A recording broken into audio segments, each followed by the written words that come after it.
We are living in uncertain times. In a season when it's easy to give in to fear, it's important we keep our eyes fixed on something other than our circumstances or the latest headlines. What we need in this time is perspective. Hi, my name is Eric. I'm a pastor from Costa Mesa, and I just want to talk for a few minutes about what we're experiencing in our supermarkets right now. This is crazy. I mean, in my entire life, I've never seen anything like this, and I would imagine you probably haven't either. In fact, I was talking with a manager of a local grocery store who said that in his 25 years in the grocery industry, he's never seen anything like it. And what we're experiencing right now is what sociologists refer to as scarcity, or some of them might call it the law of limited goods, but it's basically the same thing. And what that means is that people have a perception that there's only a limited amount of any particular item, be that toilet paper or meat or dog food. And when people begin to fixate on, I need to get that, I need to have that, suddenly they start moving in a fear mentality, right? Their fear that they're not going to be able to get what they need to be safe drives them to start stocking up, and they take sometimes 2 or 3 times as much as they actually need. The problem is, when we begin to have a scarcity mindset, it changes the way that we think about our neighbors. Rather than seeing them as our neighbors, as our fellow man, we see them as our competition. And that's when the real problems start. And I think that we're experiencing a lot of that. But what is the alternative? How can we resist giving into fear and giving into a scarcity mindset? Well, in our church, we have been working through the book of Acts, and this weekend we just happened to find ourselves in Acts chapter 11.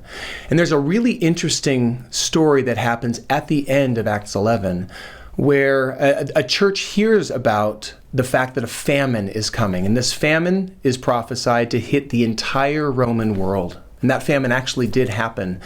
But as they hear that a famine is coming that's going to affect not just their city, but pretty much every city around them, they have a really interesting and unexpected response.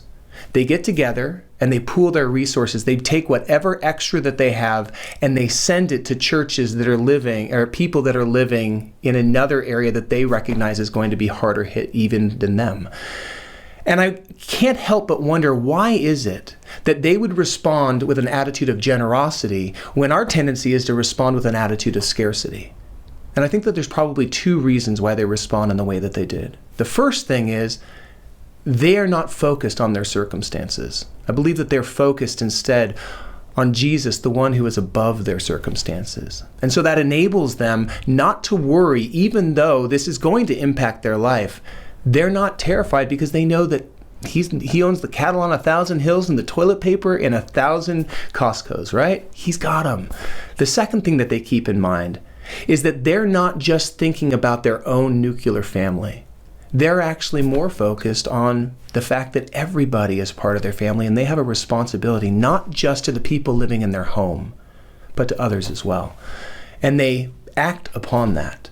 And I love that, because if we can take a posture of generosity, it can actually help drive back this sense of fear, foreboding, and scarcity that we're currently experiencing. And so that's why the church in Costa Mesa, multiple churches coming together saying, how can we respond with generosity in a season of scarcity? We've come up with a really unique way of responding. We basically said we want to be able to bring food, deliver food and basic necessities to the doorstep of anybody who finds themselves in need and unable to get it themselves. And so we have this website, lovecostamesa.org, that we've put together, and anybody can go on there and say, hey, here's the need that I have, and then we'll respond. We'll find out what those needs are, and we'll make sure that we get that to their home. But then on a more personal note, my family and I started going, well, how can we respond with generosity? And we realized that this is a really unique opportunity to love our neighbor well, to love them really as ourselves. And so we wrote a letter to our neighbors, and in it, the gist of it was basically, hey, my name is Eric, I'm your neighbor, I live right down the street, and although there are no cases of the coronavirus yet in Costa Mesa, we recognize it's probably coming, and we just want you to know that we're praying for you, and we're willing to help. If you have a need, if you run out of toilet paper, if you need some food, we've got some and we're happy to share. And if we don't have what you need, we can find it because we know that we have the lovecostamesa.org website that you can go to and you can get those things. But please let us know how we can help and know that we're praying for you. And so my son and I went door to door and we canvassed our neighborhood with it. And here's what gives me hope. By the time that we got home, I already had a voicemail in my phone from a woman who lives at the end of my street. She's 90 years old, and she was calling not to tell me she had a need, but rather to say, hey, I just want to thank you for your letter. And I want you to know that I'm 90, but I'm okay. I don't have any needs, but I'm willing to help as well. And although I'm 90, if anybody needs somebody to babysit, I'm in. And I was absolutely floored by her response. Because there is this sense of fear is contagious, but generosity is contagious as well. And I loved that she was willing to serve, even though she's in that demographic where I'm thinking, no, please, just stay home. We're all right. So I would encourage you in this season, don't fear. Don't give in to fear. Keep your eyes fixed on Jesus. He's got us. And look for opportunities to be generous. Have a wonderful day. Thank you for joining us for Perspective. We are a group of pastors and community leaders from Orange County who are pulling together to provide a fresh take on the crisis unfolding around us.